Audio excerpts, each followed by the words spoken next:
warahmatullahi wabarakatuh. Salam persaudaraan PSAT Jaya. Ketemu lagi dulur-dulur, teman-teman subscriber dimanapun kalian berada untuk hari ini ya, hari Sabtu tanggal 30 November tahun 2024. Lokasi kegiatan berada di rumah kediaman Ketua PSAT Cabang Balikpapan, Kalimantan Timur, Kang Mas Ridwan Ruslanadi, yaitu uji kenaikan tingkat dari tingkat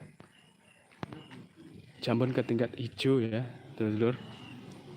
Ini gabungan dari BSAT Ranting Balikpapan Utara, cabang Balikpapan ya, dulur.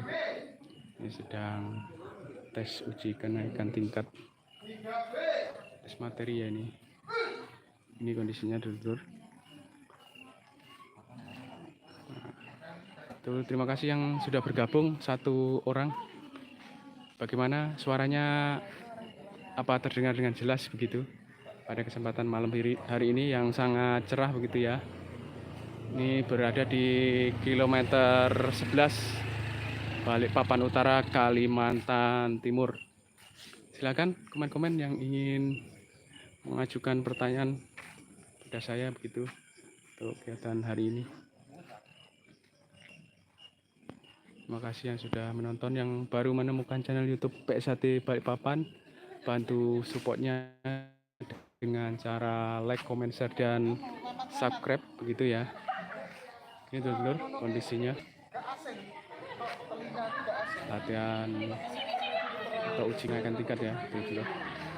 Ini kondisinya dulur PSAT yang hadir di acara uji kenaikan tingkat dari tingkat jambon ke hijau. Kondisi seperti itu dulur. Terima kasih yang sudah menonton. Bagaimana suara saya, apa terdengar dengan jelas begitu?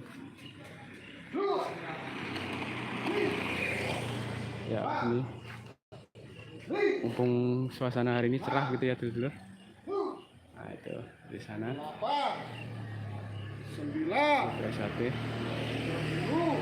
Nah, terima kasih yang sudah bergabung join, yang baru menemukan channel YouTube PSAT Balikpapan. Silahkan bantu supportnya dengan cara like, comment, share, dan semoga video ini bisa bermanfaat dulur, khususnya PSAT Balikpapan atau warga Balikpapan Kalimantan Timur yang ingin bergabung di latihan pencak silat namanya PSAT atau Persaudaraan Setia Hati Terate. Silahkan menghubungi saya, nanti bisa saya arahkan ke tempat latihan-latihan yang berada di Balikpapan Kalimantan Timur. Oke, terima kasih. Bila ada salah-salah kata, salah-salah ucap dari saya, mohon maaf. Saya akhiri, wabillahi taufiq. Wassalamualaikum warahmatullahi wabarakatuh. Salam persaudaraan PSAT Jaya.